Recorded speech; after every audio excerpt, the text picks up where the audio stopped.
Bonsoir à tous et merci de nous être fidèles chaque soir. Je vous propose de découvrir tout de suite ensemble les grands titres de ce journal. 4e victoire de suite pour la Roca Team en Euroleague. Les basketteurs monégasques ont largement dominé hier soir le Partizan Belgrade. Le résumé de la rencontre et les réactions d'après-match à suivre dans cette édition. La période des vœux, ce matin, c'est le président de la SBM, Stéphane Valéry, qui a dévoilé à la presse les grandes ambitions du groupe pour l'année à venir. L'occasion aussi de présenter les suites et chambres rénovées du Monte Carlo Bay. Lucas Dubois est le nouveau président de la Jeune Chambre économique de Monaco et il sera notre invité ce soir pour nous expliquer les ambitions qu'il nourrit à ce poste et les grands projets qu'il souhaite lancer ou faire perdurer.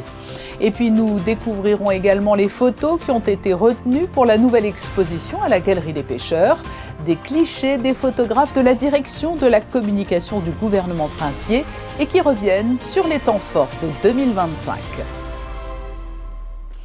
Je vous le disais en titre, la Roca Team a signé hier soir un 4e succès consécutif en Euroleague. Les joueurs de Vassilis Spanoulis sont restés solides pour dominer le Partizan Belgrade, lanterne rouge au classement. Ils se sont imposés 101-84. Le récit de Frédéric Elion sur des images de Massimo Piantoni. La Roca Team débute 2026 comme elle avait bouclé 2025, toujours aussi flamboyant offensivement. Les Monégasques n'ont laissé aucune chance aux Partizan Belgrade mardi soir à Gaston Médecin. Monaco attaque la partie pied au plancher, 28 points inscrits dans le premier quart-temps, avec un Daniel Theis impactant des deux côtés du terrain, 11 points, 5 rebonds et 2 contres pour l'Allemand. Les snipers monégasques sont affûtés, 10 sur 13 à 3 points à la mi-temps et le ballon circule bien à l'image de cette action conclue par Mirotic, plus 15 Monaco à la pause, 54-39. Malgré un mini trou d'air dans le 3e quart-temps où le Partizan va coller un 10-0 au monégasque grâce à Jabari Parker et Nick Calates, Monaco va vite se ressaisir.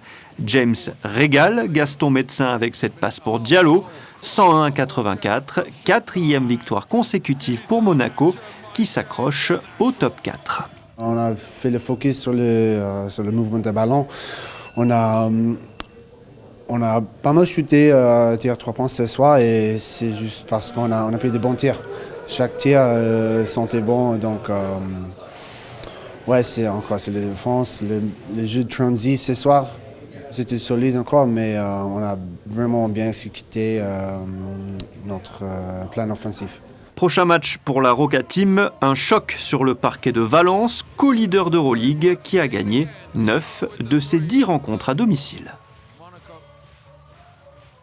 Nous évoquions hier avec le directeur de l'Éducation nationale, de la jeunesse et des sports les modalités de la reprise progressive des cours en présentiel pour les élèves du lycée Albert Ier qui ont dû effectuer à distance leur rentrée en raison des travaux en cours dans l'ancien collège Charles III à l'Annonciade. Eh bien, il est à noter qu'une partie des installations sur site a pu rouvrir aujourd'hui. Alors, si les travaux de renforcement de la paroi se poursuivent, 3 tirants supplémentaires sont en effet entièrement actifs et les données dont le gouvernement dispose montrent une stabilité de la pression bien en deçà des seuils d'alerte. Des travaux complémentaires seront toutefois nécessaires et sont incompatibles avec la scolarité des lycéens. En revanche, les locaux sportifs et associatifs, abrités dans le bâtiment de l'ancien lycée technique, sont à nouveau accessibles depuis aujourd'hui, ainsi que le parking public de l'Annonciade. À l'occasion de la nouvelle année, le président délégué de la Société des Bains de Mer a présenté ses vœux à la presse aujourd'hui. Entre les casinos, la restauration et l'hôtellerie, Stéphane Valéry est revenu sur le bilan de l'année écoulée et en a profité pour parler des perspectives d'avenir. Les explications de Fabien Bonilla sur des images d'Hugo Comasa. Un rendez-vous auprès de la presse monégasque organisé au Blue Jean du Monte Carlo Bay. Stéphane Valéry est revenu lors de la présentation de ses vœux sur les chiffres de la saison passée avec une augmentation de 10% du chiffre d'affaires sur le premier semestre 2025-2026, soit un résultat net supérieur à 127 millions d'euros. À titre indicatif, uniquement pour le 31 décembre, plus de 30 000 personnes se sont réunies sur la place du casino, soit 2 fois plus que l'année précédente. Stéphane Valéry est revenu sur les nouveautés en 2025, telles que la création du Monte Carlo Cigar Club, le cercle des caves de l'Hôtel de Paris ou encore, entre autres, l'ouverture de la pâtisserie Grolet. Le président de la SBM a également parlé de l'avenir, avec des rénovations importantes, que ce soit les chambres du Monte Carlo Bay ou celles de l'Hôtel Hermitage, sans oublier le casino du Café de Paris ou la Rascasse. Nous devons rester au sommet de l'excellence et du parcours client. Nous avons des clients très importants, très exigeants. Et donc il faut savoir effectivement se moderniser tout en respectant notre identité et nos traditions, parce qu'on vient à Monte-Carlo, parce qu'on a un patrimoine et une histoire. Mais il faut aussi que nos hôtels suivent l'exemple de l'Hôtel de Paris, qui a doublé son chiffre d'affaires en quelques années, pour atteindre aujourd'hui 100 millions d'euros à peu près de chiffre d'affaires. Donc nous rénovons en 5 phases l'Hôtel Hermitage et le Monte Carlo Bay. Nous avons aussi un gros effort à faire dans le dernier établissement qui a vraiment besoin d'une rénovation, c'est le casino du Café de Paris, qui n'a pas été rénové depuis très longtemps, et nous voulons en faire aussi un casino bien sûr axé peut-être davantage sur les machines à sous que les jeux de table, qui sont plutôt au grand casino, mais en faire un des plus modernes et des plus beaux casinos d'Europe, notamment pour les machines à sous. Au niveau du phasage, l'Hôtel Hermitage a déjà commencé sa transformation, 67 chambres et suites ont déjà été rénovées. La deuxième phase sur les 5 prévues a débuté en octobre avec 74 chambres en ce moment en rénovation. En tout, 332 chambres seront rénovées entièrement, avec également la création d'un Kids Club toujours au Monte Carlo Bay. Des rénovations en principauté, mais la SBM est également tournée vers l'extérieur. Les relais de croissance et de profit se trouvent aussi dans le monde. Donc avec un premier hôtel en 2027, donc à Noël 2027, ouvert à Courchevel, avec aussi une marque de restaurant. Donc nous avons créé en partenariat avec un groupe très connu dans le monde, un des leaders des restaurants festifs, Dream International, un restaurant monégasque à l'identité monégasque. Donc nous mettrons dans notre hôtel de Courchevel, mais aussi bientôt à Dubaï. Le président délégué de la SBM a une vision sur du plus long terme, notamment pour 2030. Des projets qui sont actuellement en négociation avec le gouvernement, comme une augmentation du nombre de chambres au Monte Carlo Beach, une surélévation de 3 étages au Monte Carlo Bay ou encore un projet immobilier à proximité des thermes marins. La Société des Bains de Mer qui organise sa journée de recrutement pour de futurs saisonniers mercredi prochain au One Monte Carlo. Plus de 1000 postes sont à pourvoir. Passation de pouvoir à la tête de la JCE, Anna Derrien a transmis le flambeau à Lucas Dubois qui débute donc en ce mois de janvier son année de présidence.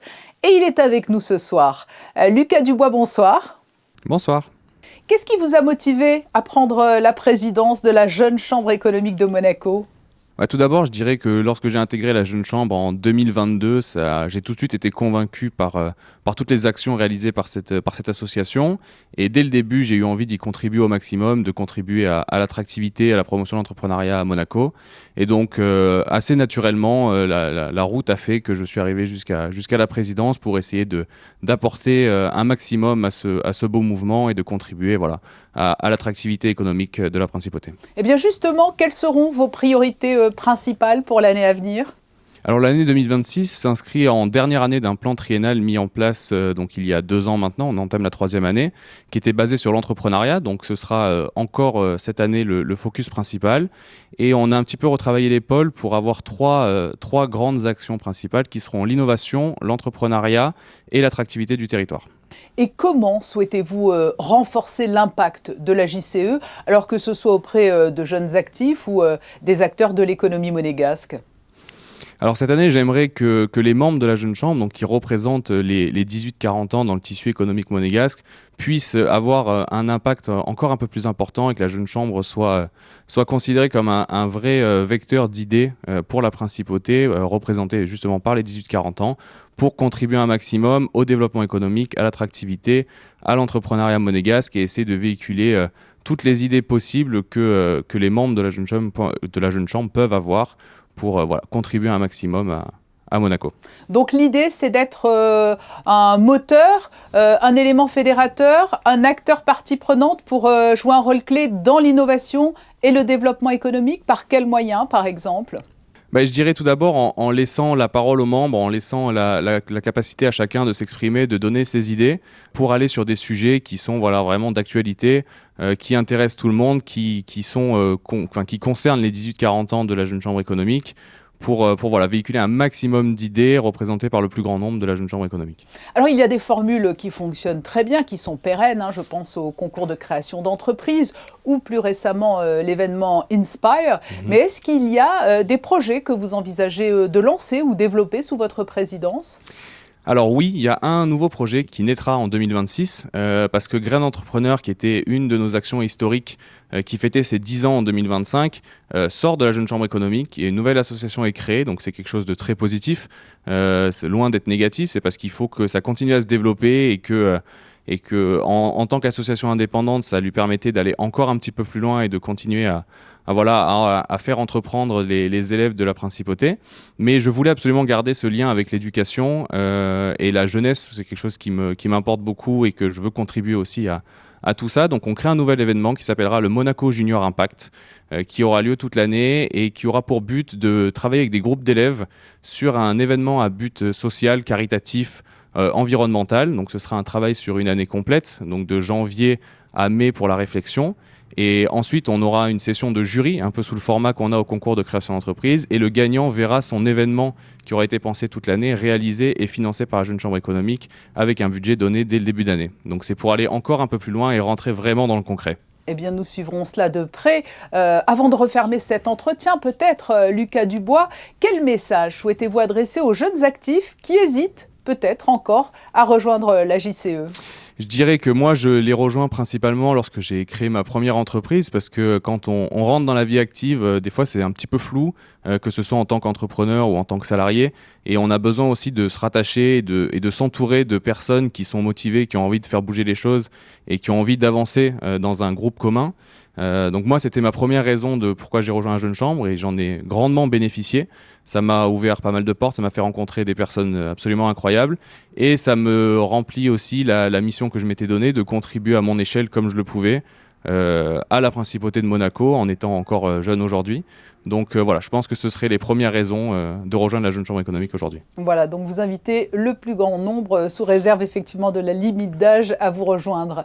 Merci Lucas Dubois d'avoir été notre invité alors que débute votre mandat à la tête de la Jeune Chambre économique de Monaco. Merci beaucoup. Vous allez pouvoir les découvrir dans la Galerie des Pêcheurs. L'actualité se raconte en images avec des instantanés forts saisis tout au long de l'année par l'équipe de photographes de la direction de la communication du gouvernement princier.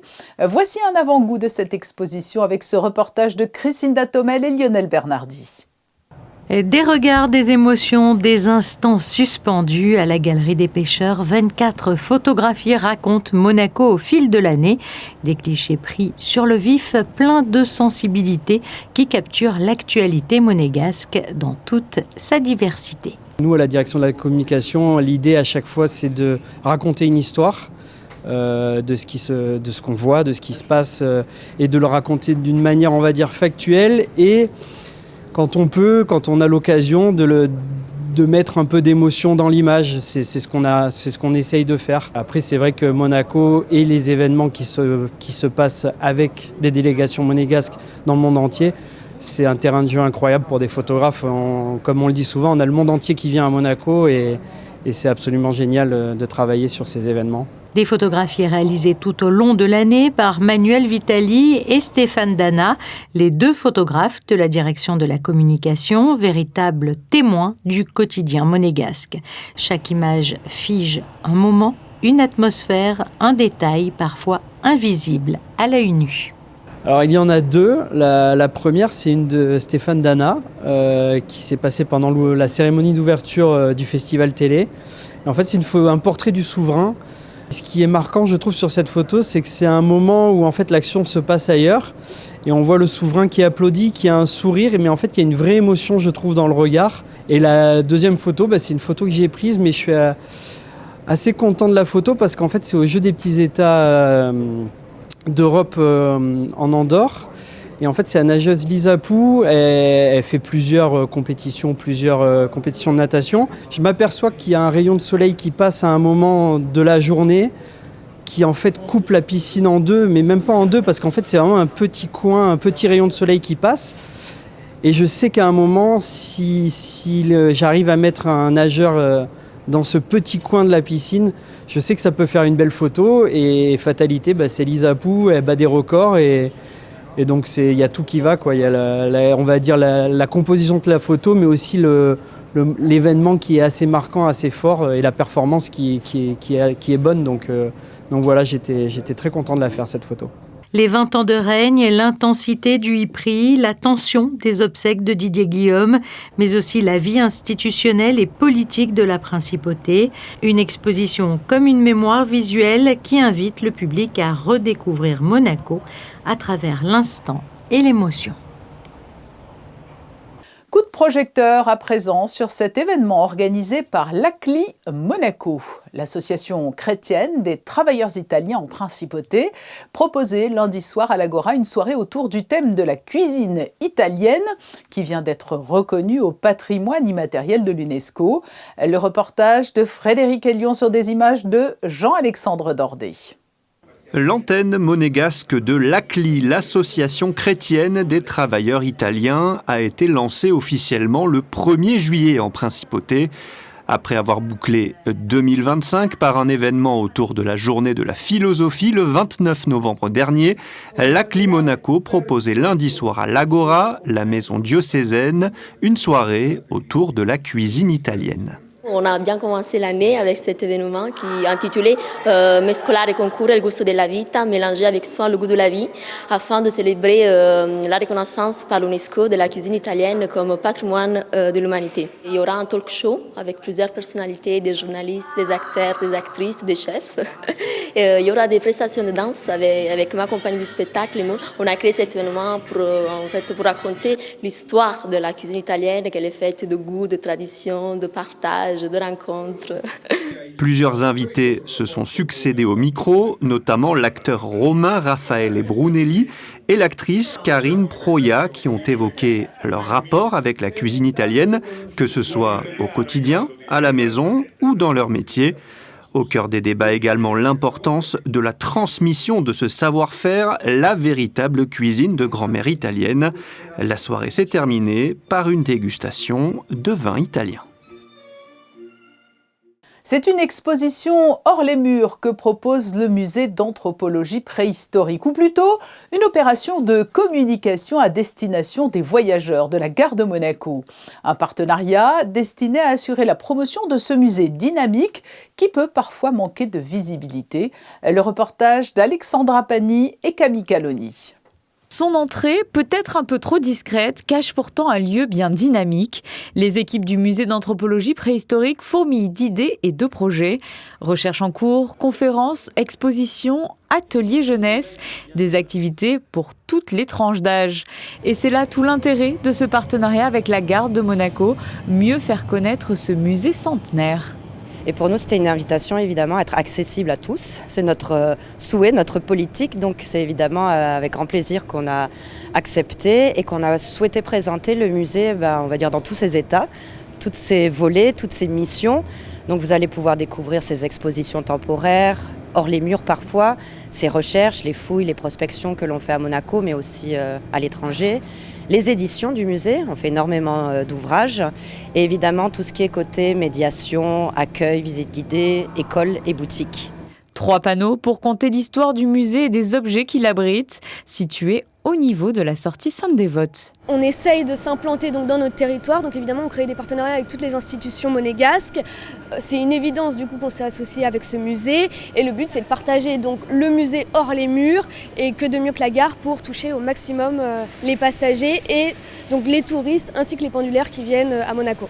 Dans l'attente du train, on apporte de la culture, donc ça passe par les pianos en gare, on a 2 pianos aux 2 sorties de la gare, mais aussi par l'ajout de culture. On essaye d'avoir une programmation culturelle assez chargée, puisque tous les 3 mois, on change d'exposition. Pour la première fois, on propose une exposition sur 6 mois, et c'est avec le musée d'anthropologie préhistorique, donc on est très fiers de ce partenariat à longue durée pour notre espace d'exposition. Un partenariat jusqu'au 15 avril en gare de Monaco. Et pour ceux qui souhaitent visiter le musée d'anthropologie préhistorique, vous pourrez découvrir la toute nouvelle exposition autour des magies d'ailleurs. C'est la fin de ce journal. Un clin d'œil aux photographes de la direction de la communication du gouvernement princier dont nous vous expliquions dans ce journal que leur travail est au cœur d'une très belle exposition rétrospective à la Galerie des Pêcheurs. À suivre sur Monaco Info, les prévisions météo présentées par Alban Gingembre. Je vous retrouverai avec beaucoup de plaisir demain à 19h.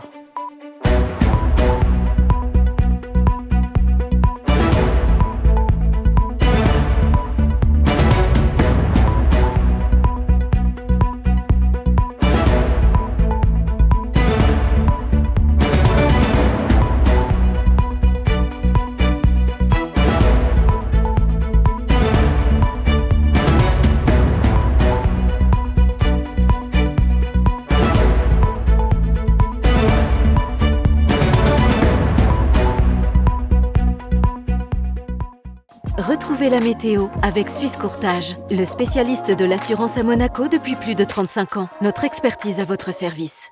Bonsoir à tous. Demain, il fera beau à Monaco, un ciel lumineux accompagné de quelques nuages, une légère brise hivernale toujours présente, mais le thermomètre gagne quelques degrés avec des températures comprises entre 3 et 11 degrés. Le vent se lèvera dans la nuit, annonçant une journée plus fraîche le lendemain. Le 8 janvier, nous fêtons les Luciens.